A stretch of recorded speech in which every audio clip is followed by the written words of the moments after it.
Apa kabar? Alhamdulillah baik. Mau kemana ini Mas dalam ibadah? Iya, jadi kami dari Yayasan Al-Barakah ini kebetulan hari ini sudah janjian mau ke tempat pengadaan hewan kurban. Masya Allah. Alhamdulillah. Kebetulan Pak Kiai, Ah, kita juga mau cari tahu banyak tentang ibadah kurban. Alhamdulillah. Jadi begini, Yayasan Pendidikan Berita Kencana itu PPKM yang kebetulan kita punya Yayasan Al-Barakah, KPIH Al-Barakah, kita punya program. Jadi dalam rangka mensosialisasikan, dalam rangka mengajak umat, dalam rangka mengajak jamaah untuk bisa berkorban. Terkadang kan orang merasa berat, wah korban mahal. Padahal rezeki dari Allah luar biasa. Kadang-kadang umat Islam itu tidak membandingkan antara pemberian Allah dengan sesuatu yang kita harus keluarkan. Ya, sesuatu yang harus kita keluarkan. Maka oleh karena itu, kami akan memprogramkan di Al-Barakah ini tabung kurban, Ustaz. Tabung kurban itu biar menjadi ringan. Dari 1 bulan kita programkan bisa nabung 300.000, sehingga diharapkan nanti bulan Juni itu sudah 10 kali sudah kumpul 3 juta rupiah. Dengan harapan 3 juta rupiah nanti pada waktunya kita lihat kambingnya nih, maka kita mau survei dulu, Ustaz. Oh, langsung survei Langsung survei ke kandang ini Ke ya, kandang. kandang kurban. maka 3 juta itu sudah pantas atau belum. Oh, iya. Ya, kalau belum pantas atau belum memenuhi persyaratan kurban, nanti tinggal nambah, Ustaz.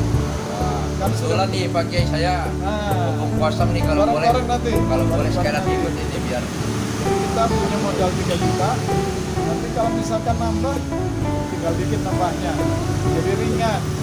Nah, oleh karena itu nanti kita ajak kepada seluruh jamaah kaum muslimin dan muslimat untuk bisa nabung kurban, sehingga pada waktu kurban itu kemudian kita sudah punya hewan kurban. Itu kira-kira, ya, Ustaz. siap. Ya, mau ikut bareng? Boleh Mas. Boleh, ayo. Kalau mau ikut bareng, kita naik mobil ini. Ya, Ya, ayo.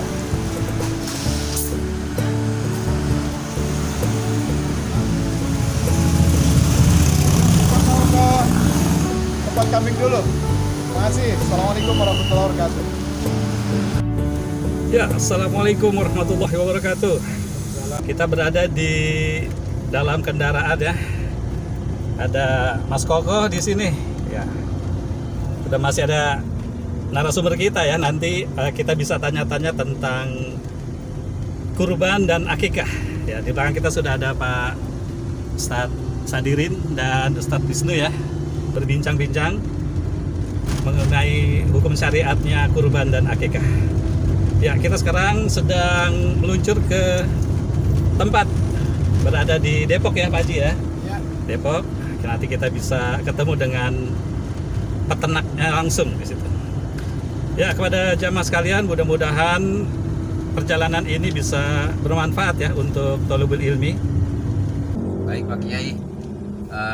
Sambil tanya-tanya, ya. boleh. Bagaimana tentang hukum kurban Pak Kiai? Apakah wajib, sunnah, terus mulai kapan disyariatkannya kurban itu? Ya. Terima kasih, ini pertanyaan yang sangat bagus yang memang perlu dipahami oleh kita bersama, bahwa syariah kurban awalnya disyariatkan kepada Nabiullah Ibrahim alaihissalam. Jadi Nabiullah Ibrahim alaihissalam itu menginginkan adanya keturunan, ya, menginginkan adanya keturunan, cuman nggak dikasih oleh Allah Subhanahu Wa Taala. Satu hari malaikat memberi kabar gembira kepada malaikat Jibril bahwa Allah akan memberikan anak kepada Nabiullah Ibrahim alaihissalam. Sampai kaget, bagaimana mungkin saya punya anak, rambutku sudah beruban, sayanya sudah tua dan sebagainya. Nah, ini menunjukkan keyakinan kepada kita bahwa ketika Allah menghendaki sesuatu, itu bagi Allah semuanya gampang, nggak ada yang susah. Nah, kemudian pendek ceritanya, lahirlah anak Nabiullah Ibrahim alaihissalam yang bernama Ismail. Dari anak yang dirindukan, dari anak yang diharapkan, yang luar biasa begitu, kemudian tumbuh besar.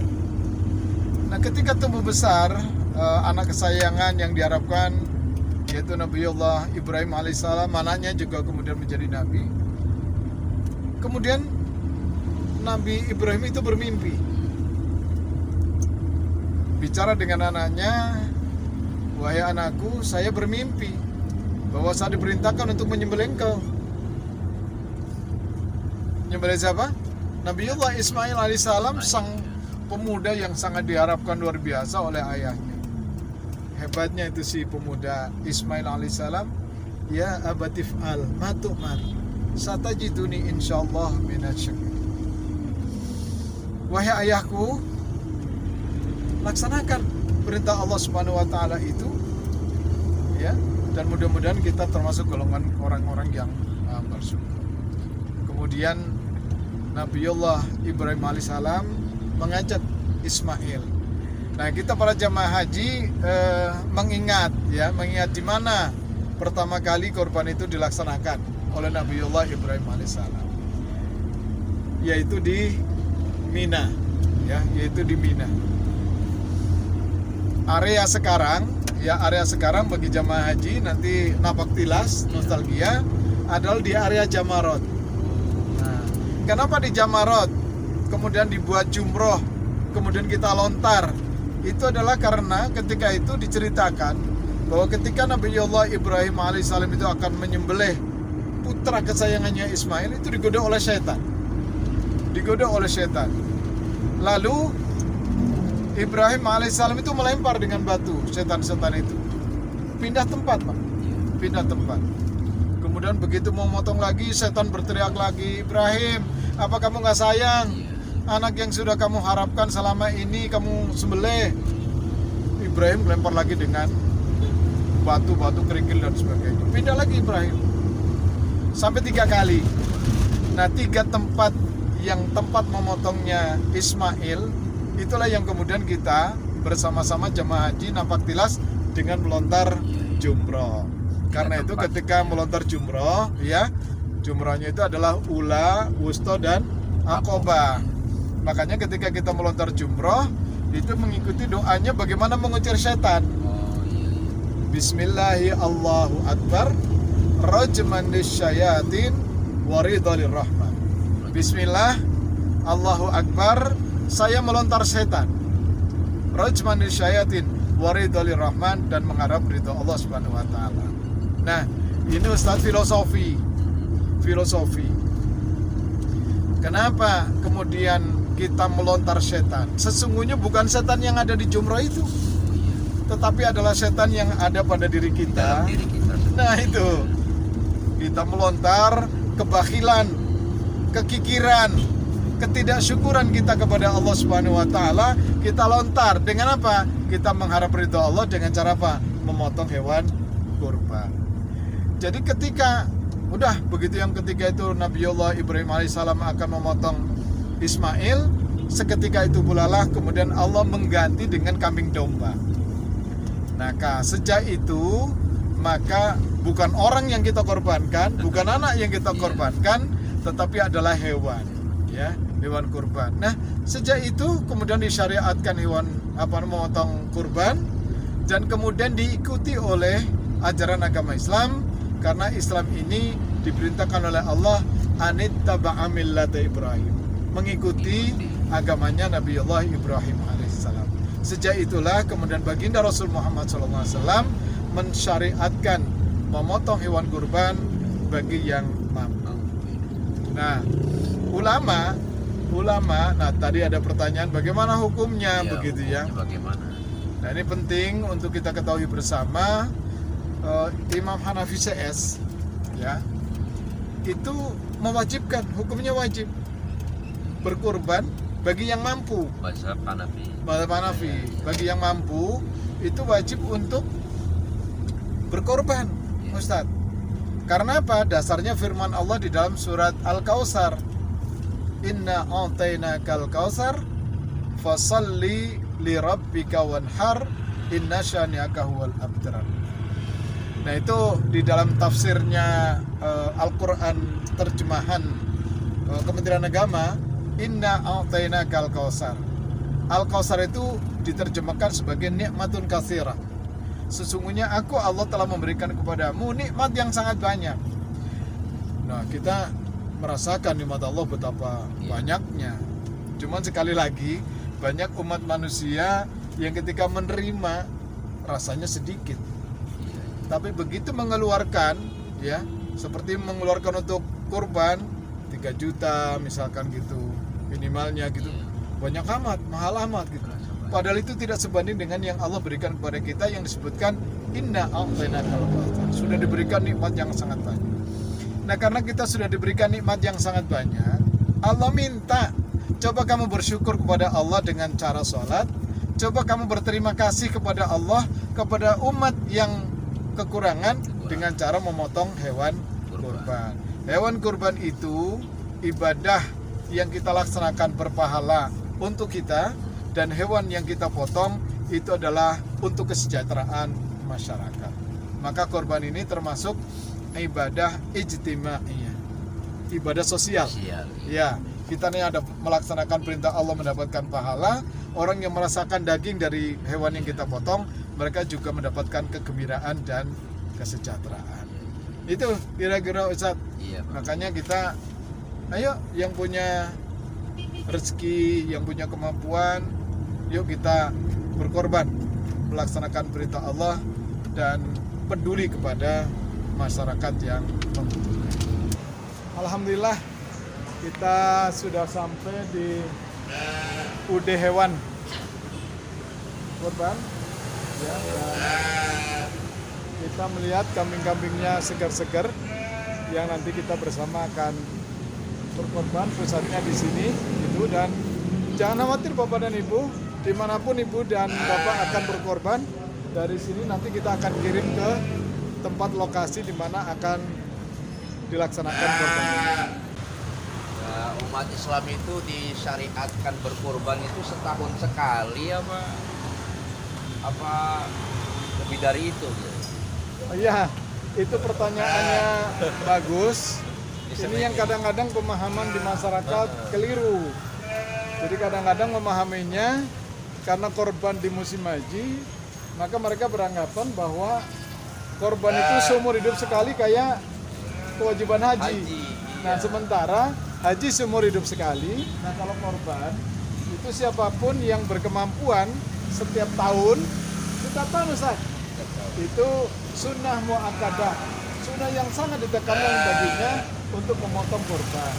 Sebagaimana sabda baginda Rasul Muhammad SAW, man wajada lahu sa'atan falam yudah fala yaqrabanna musallana.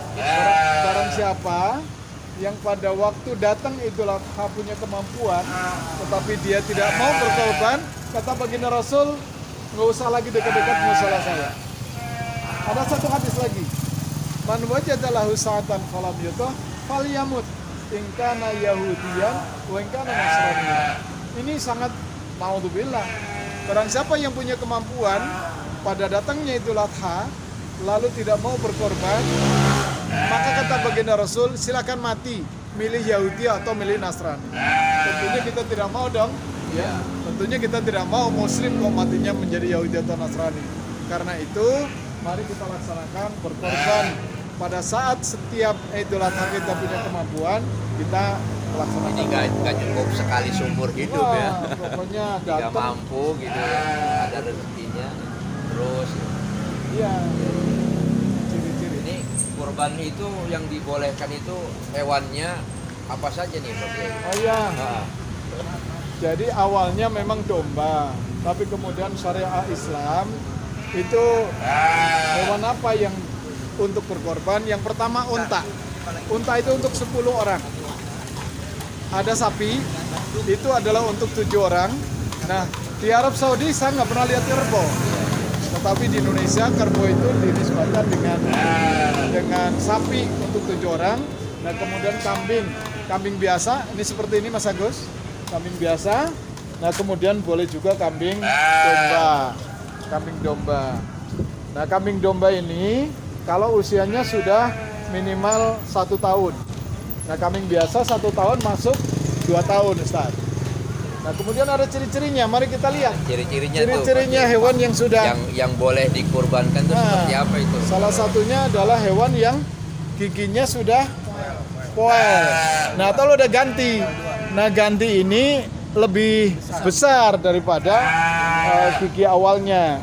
Nah, minimalnya dia udah patah, namanya poel. Apa di sini namanya? Atau udah ganti, ini udah ganti. Bopak. Ya, ini. Nah, ini yang domba. Yang domba juga udah mau disyarat. Poel, kupak. Nah, ini udah poel popak ini. Ya, ini khasnya. Jadi harus bisa memilih, jangan berkorban karena ini sedang melaksanakan ibadah. Jangan korban dengan kambing yang kurus. Jangan dengan kambing yang sakit mata maupun sakit fisik. Cacat ya. Nah, karena apa? Ini Ustaz nih yang penting. Korban itu nanti akan menjadi kendaraan pada saat kita di mahsyar, dan utama banget adalah pada saat meniti Shiratal Mustaqim. Karena itu Nabi itu memerintahkan pada kita, adzimu dhahayakum fa innaha 'ala sirati maqayam. Perbesar hewan kurbanmu karena hewan kurbanmu itu akan menjadi kendaraan pada saat meniti Shiratal Mustaqim menuju surganya Allah Subhanahu wa taala. Itu yang luar biasa itu. Mudah-mudahan semuanya kita masuk surganya Allah Subhanahu wa taala dengan mentaati perintah Allah, memotong hewan. Demikian.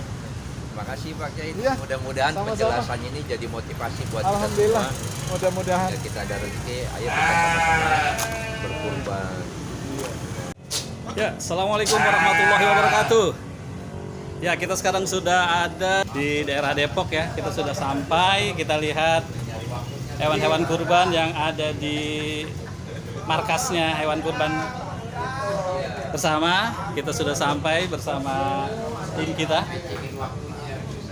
Sini kita sudah ada para pemilik hewan kurban ya. Sekaligus juga ada akekahnya di sini. Kita lihat hewan-hewan kurban atau akekah di sini sangat sehat-sehat.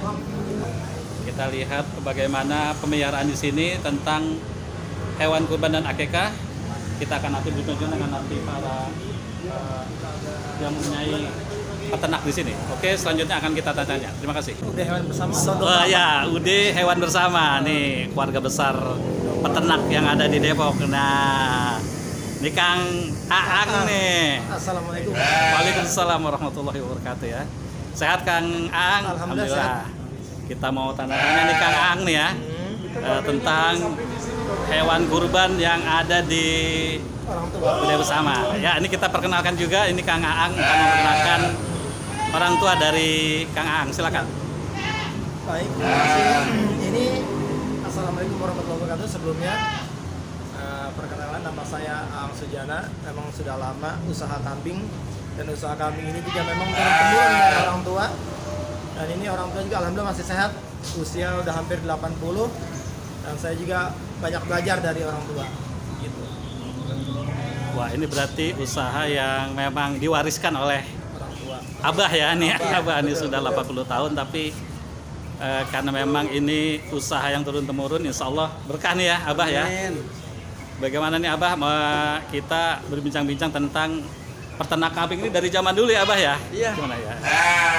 Dari tahun 60-an kali. Wah, subhanallah ya, dari tahun 60 sampai Iya, sampai 1960 sekarang gitu. ya. Subhanallah ya. Dari tahun 60 sampai 2001 usaha kambing turun-temurun ya. Subhanallah nih, ini memang warisan ya buat Iya. anak cucu nanti nih ya Abah ya. Benar. Mudah-mudahan ini bisa kita lihat-lihat Abah dan Kang Aang tentang hewan kurban atau akekah Iya. yang nanti bisa kerjasama dengan Al-Barkah. Mudah-mudahan ini bisa sukses ya. Amin. Aang, untuk nanya-nanya tentang harga Bah ya. Iya, Pak. Ayo Silakan, kita bisa tanya di sini. Ini jenis hewan kambing ya, Kang Aang ya. Iya, ini sapi. Nah, nih hargaan berapa nih Kang Aang? Kalau ini, oke siap. Ya. Ini di harga 2,8. Wah, 28 ya. Standar ya. Standar. Ini kalau yang kurban nyari harga 28 seperti ini nih, sehat ya. Oke, selanjutnya Kang Aang ini domba Domba ini di harga 3,8. 3,8 ya. Emang kalau domba lebih tinggi ya dari kambing ya. Jadi lengkap ya nih hewan-hewan kurban, bisa milih yang besar, yang sehat. Nanti juga domba nih. Domba juga kambing Jawa kalau di sini bilang kambing etawa bisa. Oh, ada etawa juga. Etawa yang di dalam. Oh, ada etawa. Kali ini Ya. udah silangan. Oh, ada silangan ya, ada etawa juga. Kang Aang ini kambing-kambing selain buat korban juga buat akikah ya? Kebanyakan buat akikah. Akikah ya, alhamdulillah nanti. Kadang juga buat acara hajatan, Ya. sunatan, Ya. itu kebanyakan juga acara sunatan anak-anak sekolah ketika libur. Ya. Dan Kang Aang nih udah dari tahun 60-an ya di sini ya. Zamannya kakek. Oh, tahunnya apa nih dari kakek? Saya juga kelahiran 80, berarti sebelum 80. saya lahir udah Wah, 80-an, iya. udah pada turun-temurun memang jualan hewan. Ya. Ya, Kang Aang nih kambing luasnya berapa nih kandang di sini nih? Kalau abah saya punya lahan nih 1000 meter awalnya. Ya. Cuman udah dibagi nih sama saudara-saudara, hari ini satu lapak. Mm-mm. Ini sekitar lebar 20, panjang 25 lah kurang lebih. Ya. Lebar. ada Luas yang- ya? Luas ya. Jadi memang di sini masih ngumpul, masih saudara semua, abang, adek ngumpul di sini semua. Semua ada di sini ya. Kang Aang nih.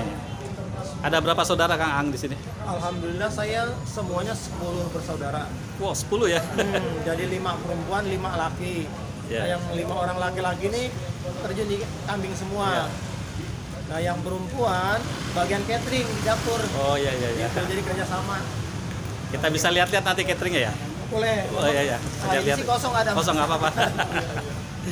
Jadi jangan-jangan Abah sudah menghasilkan anak-anak jadi sarjana kali ini ya. Alhamdulillah. Sudah ya? Iya. Sudah sarjana kakak. Alhamdulillah saya sarjana teknik. Oh, sarjana teknik ya. Tuh, subhanallah ya. Memang nggak nyambung jadi Oh, iya. dagang. Bukan saja teknik, sarjana ternak sekarang ya. Ya, sudah menghasilkan anak-anak, cucu-cucu yang sarjana. Alhamdulillah nih Abah. Mudah-mudahan nih rezeki yang berkah nih ya. Alhamdulillah. Sarjana teknik lari ke peternakan ya. Perdagangan. Perdagangan, tapi semua sama saja, insya Allah dilaksanakan dengan baik, insya Allah. Baik, nanti kita akan lihat kembali tata cara mungkin nanti ada di hewan kurban kemudian akikah.